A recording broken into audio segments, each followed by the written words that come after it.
Happy Thanksgiving, motherfuckers! And we're going to talk about a movie that technically we already talked about once, but the episode's been lost in the annals of history. The annals? So, Annals. Jeez. There's two ends in this. This is not another dig at Adams situation.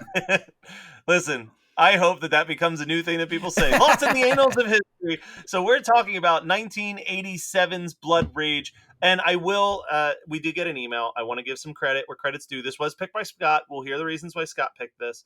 But this was requested not once, but twice from our good boy Tom.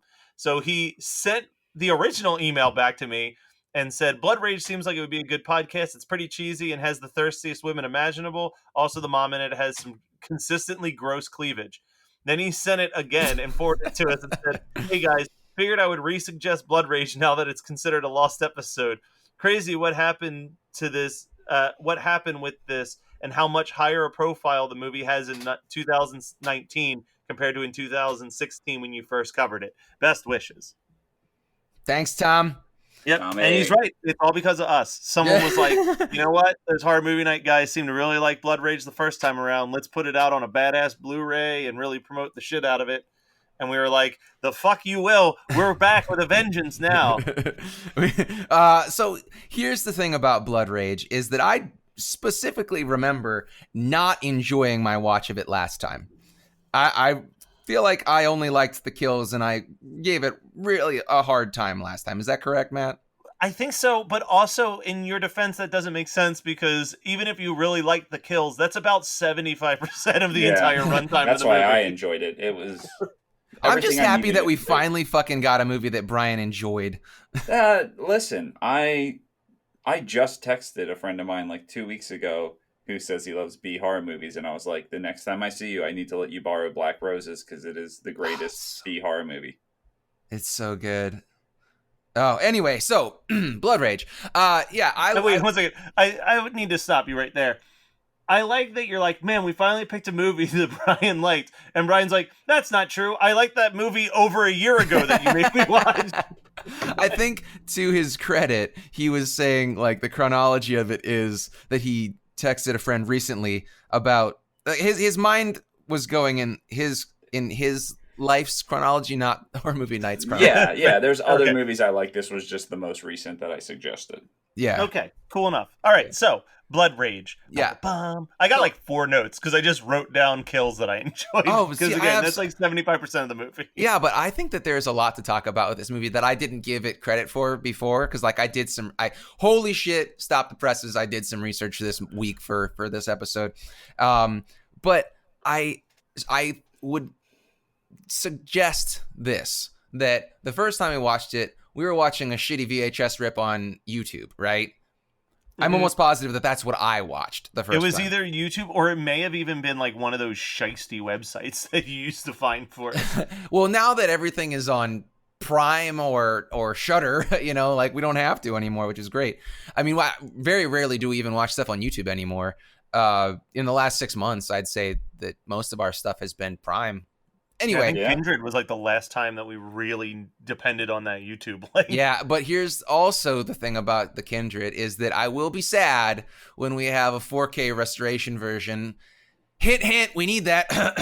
But I will be sad because so much of the charm of that movie is in its graininess.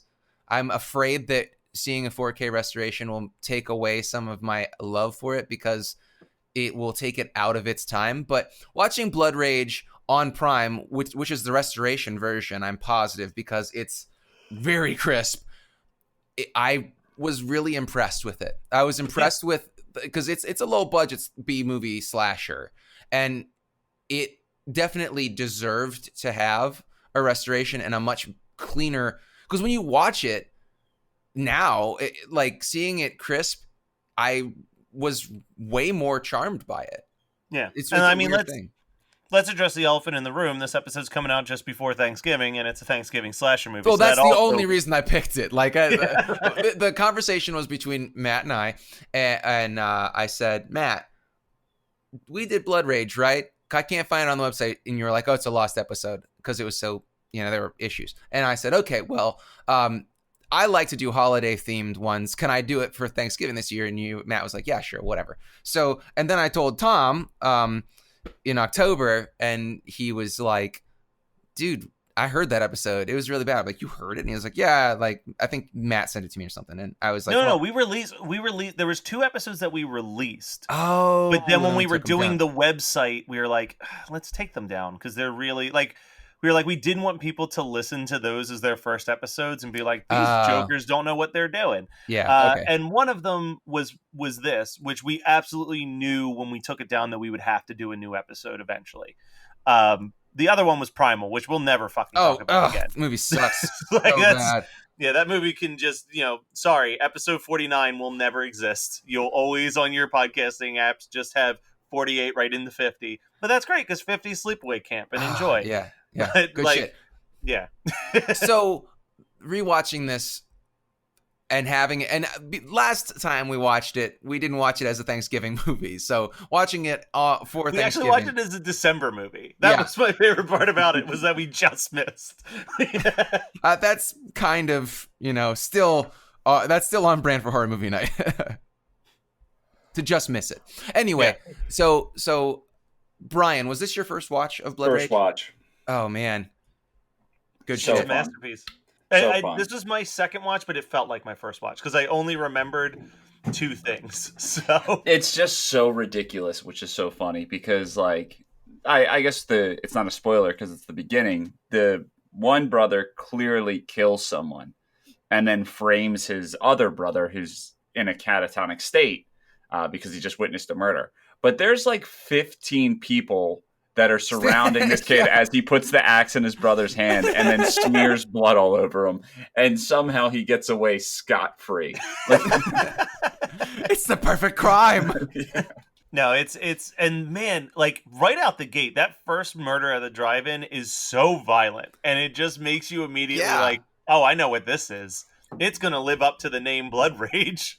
Yeah. Also, I love the fact that Ted Raimi is selling condoms out of his pocket in the bathroom at the drive-in.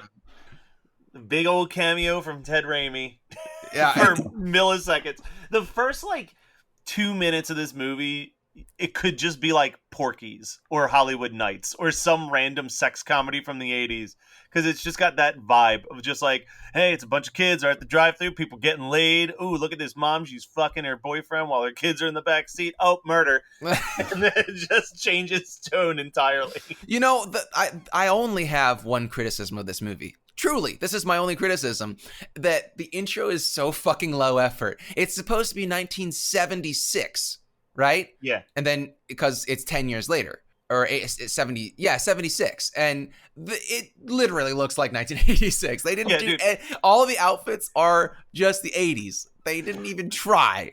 The only thing that intro is missing to just really sell the vibe of like, we're going as low effort as we can, but we want you to think that this was the past, was like making the song during the opening credits like Saturday night at the movies. Yeah. Here's what picture you see. But yeah, no, it takes no effort whatsoever in anything except for its gore and its kills, which is a big chunk of the movie. So like, thumbs up. But yeah, so also I guess never once has this brother been like, oh, by the way, like my brother's the one that killed everybody. No, he did, but he's been institutionalized. Yeah. Let's put the blame firmly where it should lie, and that's on their crazy ass mom, who is fucking hilarious. All right, the woman who plays her, the actress's name is Louise Lasser, and she was originally married to Woody Allen. She got banned from SNL because she was a crazy monster, like a total solipsist. Where I think it was Chevy Chase that called her a solipsist, which is like it's a very Chevy Chase insult. Yeah, it's a rare insult. It's like you think the world revolves around you, and she had like a coat. Which also wild to come from Chevy Chase. If Chevy Chase is calling you a solipsist, okay, like you are. Like, the infamous solipsis of all of Hollywood calling you out is pretty impressive. Yeah. This also made me love Blood Rage more, is that, so she got to be a household name in the 70s for a TV show called Mary Hartman. And it was her playing a neurotic housewife. and this is just her playing an erotic housewife. It's fucking crazy. Like, and the bad, the disturbing cleavage on display is so obvious.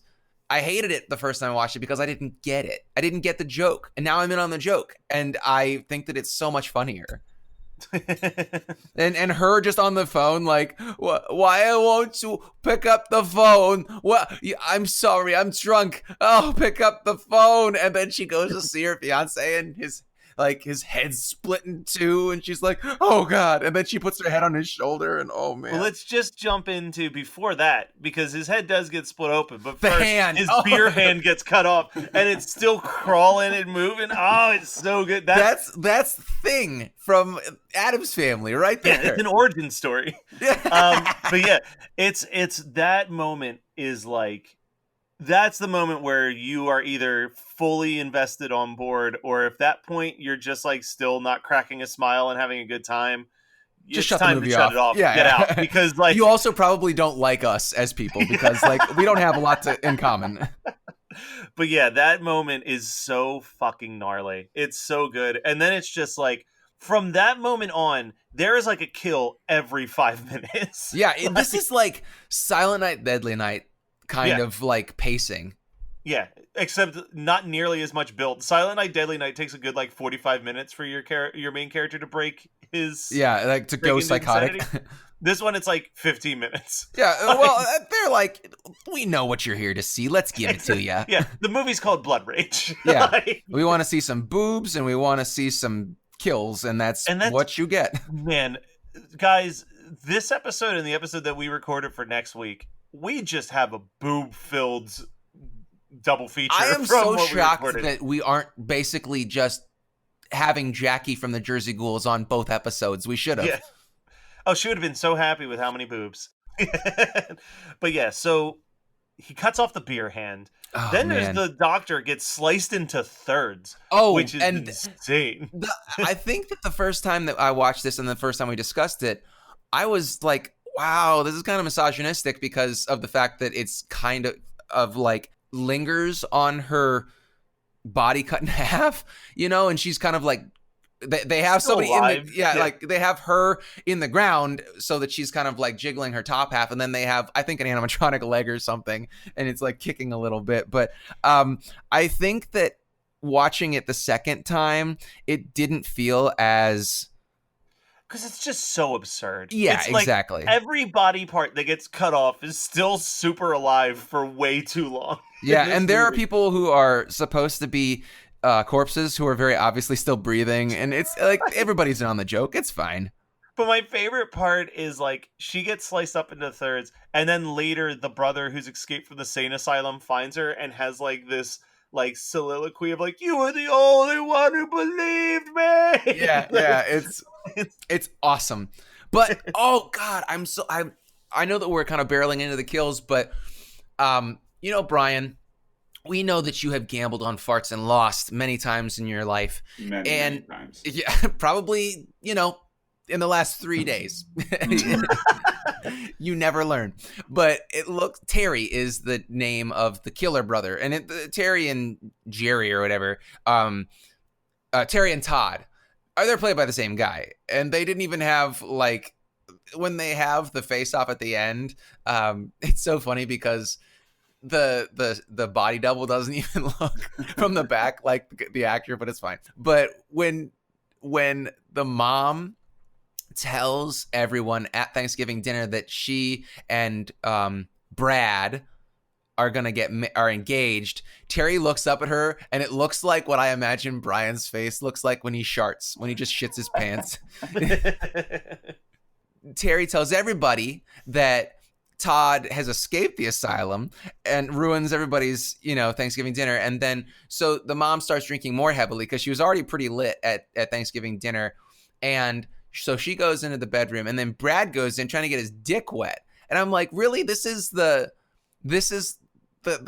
caliber of man that she found, you know, after her son killed someone and went to an insane asylum for 10 years. But the funnier thing is that we have him coming on to her, and then the woman who has the baby, because we also have to have the babysitter pastiche in this movie as well. So they come back from dinner, and Mayor Pete Buttigieg is trying to not have sex with this woman. Did you see that guy look? He looks just like Mayor Pete. He does. I'll give you that. It's the chin.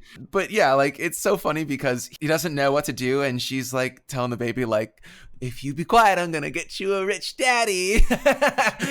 And so she's like trying to get laid, and someone else is trying to have sex with Terry. But this is kind of like a subcurrent thing, is that, like, I think that what makes him go crazy is sex, right? I don't know if it's sex or just the fact that his mom had sex. But the thing is that he and his girlfriend have not had sex. And then she's like, I want to give it up to you tonight. And he's like, no, he doesn't want it. And then, which is just so offensive to me. But then also the other girl is trying to make him cheat on his girlfriend, the one that was the babysitter. And he says no to her. And then she says something when the guys are they're playing video games, and they're like, oh, we're just reminiscing about the days when just talking about the bad old days when guys were horny all the time. And the guys are just like, fuck it, we're gonna just play video games. It's such a weird sexual dynamic in this movie because there's still a lot of nudity. I don't know, I love it. But yeah, they're just hanging out playing their video games. What's wrong with that? Cock? Beer? Of course we graduated. So there's one scene that I still very distinctly... There's two scenes I distinctly remembered. It was the beer hand being cut off from the last time we watched this.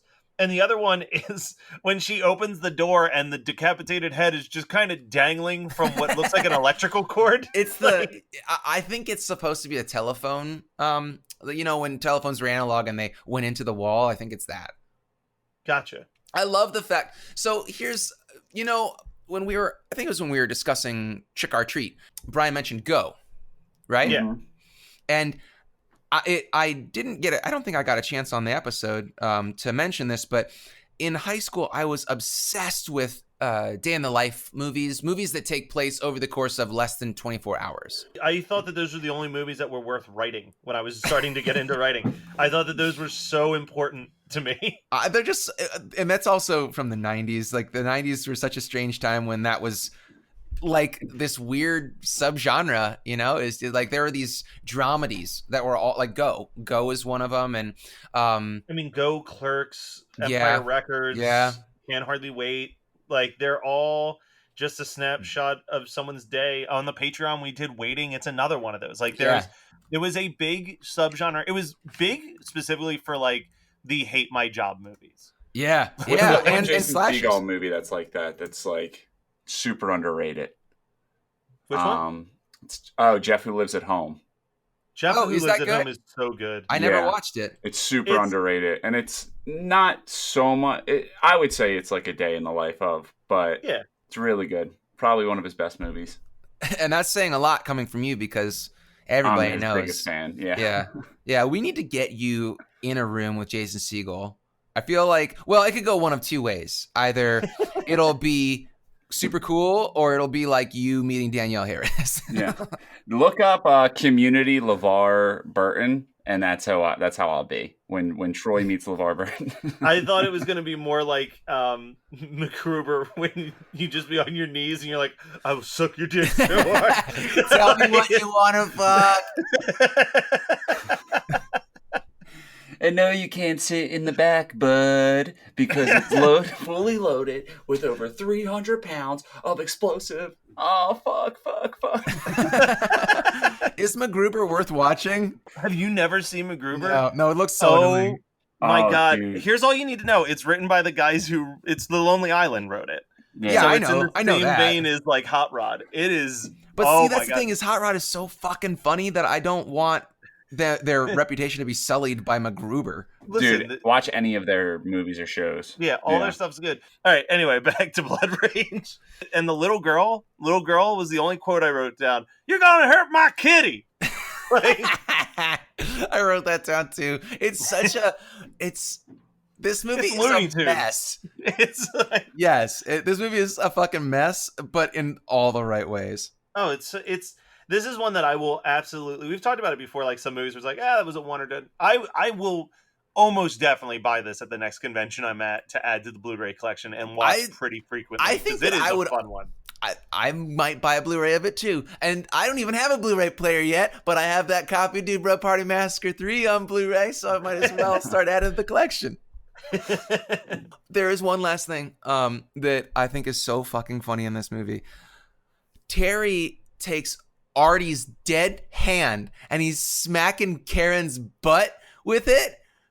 You know, it's the guy that I think it's the guy that he stabbed in the neck with the cooking or the serving tong fork. Yeah. And he like smacks her ass with it, and she goes, "Oh!" and she's running away, and he starts clapping with the dead hands. Oh, it's so fucking great! Like this movie, I just needed to see it again. I'm so glad that we made it happen because I don't know if I would have if it weren't for horror movie night. You know, because I was so underwhelmed last time. Yeah, no, I think it was a good pick. I think this is perfect for what we do. Is there anything else that you guys want to talk about? Because holy shit, we've already been talking 23 minutes. I don't think we talked about the movie for 23 minutes, but man, have we been talking. So is there anything else you guys want to talk about before we dive into all the other segments? So Brian. Scott. I want you to do a book report on this movie right now. I want you to tell me your favorite kill. Oh, damn. I mean, I liked... we already discussed the beer can. That's one of my favorites. Either that or the therapist just being cut completely in half. And what did he use? I think an axe, which is comical. But yeah, probably those two. All right. So what are your guys' double features with this bad boy? Scott, it's your pick. You kick it off. All right. Now, in the spirit of American gluttony, I am not doing a double feature. I am doing a quadruple feature. Oh, Jesus. Do we want to go to you last before you steal everything on the table? Yeah. All right. So I'm going to go with one that we've watched fairly recently, but this is almost, in my opinion, a better version of this movie. Is I would watch this with Pieces. I would start with Pieces because it's still got that like crazy kid kill in the beginning, and then it turning into all types of wacky kills and like over the top death and gore. But then be like, so that's how the Italians do it. Here's how coke-addled guys in the 80s did it. Jeez. All right, all right, Brian. So with my double feature, I think this is a good example of, Matt and Scott like to think that I don't care about them and I pick movies that they'll hate. But the truth is I'm a risk taker. And if I haven't seen a movie, I'll take a risk regardless of how bad it looks. Movies that I have seen that I want to pick, but I won't for sake of Scott. One of them would be my double feature, and that is Andre the Butcher starring Ron Jeremy. But no, that's on your list, dude. But it's at the bottom. I'll be dead by the time we get to that. All right, Scott, what's your quadruple feature here? I'm actually shocked that neither of you guys went anywhere near this. So you can do this in any order except for the first one. I think that you run it like a movie marathon on TV and you start with the trailer. Thanksgiving. Nice. Obviously. You got to start with the Thanksgiving trailer. Oh, no. Like, okay, I know where you're going. No, you don't. No, you don't. And then you watch Blood Rage because that's the obvious continuation of Thanksgiving. You skip over Thankskilling and you skip over Poultrygeist and you go to Killer Workout and then Killer Party because Killer Workout feels very stylistically similar. The pacing feels very similar to me as well. And I feel like the sense of humor is kind of there because neither of these movies are straight meta, but they are definitely very on the nose. Like it's very like, we know what we're doing. We know it's kind of cheeky. And then you kick it up a notch with a really cheeky fucking meta horror movie with Killer Party, which the reason why I didn't pick that as the fourth one because Killer Workout, Killer Party with the mirror names. Rather, because the thing that I don't like in Blood Rage is the fact that they did such a piss poor job of that drive-in intro. And Killer Party has the best drive-in intro of all time in a horror movie. Yeah. No, and a great song too. Hey, bro, why do you play the fool? Yeah, man, White Sister, so good. All right, so what is something that y'all want to promote? Give a lot of Pete credit stuff, things too. I don't know what I'm saying. Scott, please talk before I. So I want to do, in the spirit again of gluttony, I want to do two things. I want to mention a movie that I watched that I really liked, and then I want to promote something. So, first of all, I watched Spider-Man: Far From Home finally, and it was really good, but it was not as good as Homecoming, in my opinion. I agree, but I want to cut you off right there because can we at least appreciate this? Like, it's like a Sam Raimi movie for like 2 minutes. Yeah, dude, great. When you watched it, you said like that you were like, I'm not going to spoil it, but there's a very horror movie-esque thing. And that's what I was thinking the whole time. Yeah, it's so good. It's so good. All right, what's the other one? Well, the dogs are barking, so you guys talk until they stop. No, I mean, you guys do your shit and then come back to me.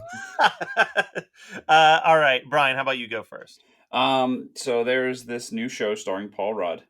It's called Living with Yourself. Gotcha. I would suggest checking it out. Okay. Jade's been watching it more than me, but it seems like it starts this really goofy thing where Paul Rudd goes to see a doctor next to like, I think it's for his depression. I was half paying attention, but it's something for like his depression. He accidentally ends up cloning himself. And the first 2 episodes are really goofy. And you're like, this is funny, but where's the show going to go from here? And then it takes a dark turn. Yeah. So it might be on Hulu. I can't remember what it's on, but it's good. I'm pretty sure it's a Hulu show. Yeah. But it's definitely check it out. All right, Scott, back to you for your second thing. Okay, well, by the time this comes out, I will have released a new Console Crash EP. It is called Shred Tendo 2, because the first EP I did was called Shred Tendo, and it's getting back to what I started the project out as 6 years ago now. Yeah, some video game covers. Just video game covers, yeah. So still a little obscure, but it's metal covers of some of my favorite 3 games that have great soundtracks to them. So I will be posting about that on all of our social with links to listen. It'll be free as always. It's just I do it for me because... What games? Journey to Silius. Don't know it. Continue. But here's the funny thing about Journey to Silius in doing research on it, because I always liked the soundtrack. I never played the game. That was originally going to be the T2, Terminator 2 Judgment Day game. Oh. And then they lost the rights to it when they were halfway through development. And so I think they just reskinned a bunch of the sprites, but it's kind of like this alternate reality, like that was supposed to be T2. And then Shatterhand and Power Blade 2. Okay. You do go with the obscures. Yeah, but Power Blade, actually I think it's Power Blade. Power Blade 2 is also on the list, but I haven't done it yet. But yeah, Power Blade is actually a game that I've played a lot, and it's a really, really fun game. You have a badass boomerang, a bionic boomerang. All right. Amazing. All right. So my thing, I haven't really gotten a chance to see a lot of movies this week, but at the time of our recording, a new show that I've been producing just debuted, a show called My Favorite Episode Of. We put the first half of the first episode on the feed when it dropped about 3 or 4 weeks ago, and it's still going strong. So if you haven't already, go ahead and check that out. It's Brian and I's sister Julie talking to different guests about their favorite TV show episode. And you and Brian are on the first episode. We're on the first episode. You get to actually listen to, Julie roast them so fucking hard. So Brian and I have said it before. She is both the funniest Kelly and at times the meanest Kelly, and you get to see that in this first episode pretty quickly. Nothing from Brian. Got it. Okay, cool. just thought he might want to be like, yeah. Well, yeah, I agree. I'd like to say samesies for the record. Dude, Brian, you have to listen to the full episode just to get to Brian telling the story about the swan guy, which I did not put on the horror movie night version of it. But my God, I may have just listened to the last 3 minutes of the episode 8 times because it makes me laugh so much. Anyway, that is Blood Rage from 1987. Happy Thanksgiving in a couple days for all of you guys. We are so glad that you continue to listen to us. And we'll talk even more about how much we love you in the episode that comes out after this one. As our post-Thanksgiving thoughts. Anyway, we love you all. I'm rambling, as always, hnmpodcast.com. Check out the Patreon at patreon.com/HMN podcast and all of our social media at HMN Podcast. Peace! Brian's chuckle today is just like I don't have the energy for your shit right now. I'm so tired. I'm sorry.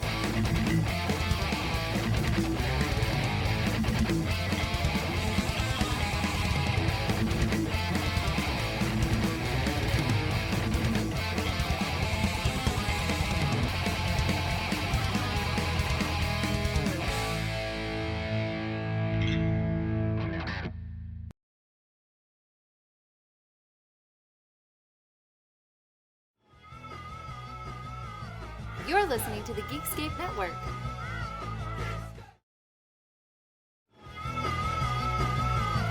You're listening to the Geekscape Network.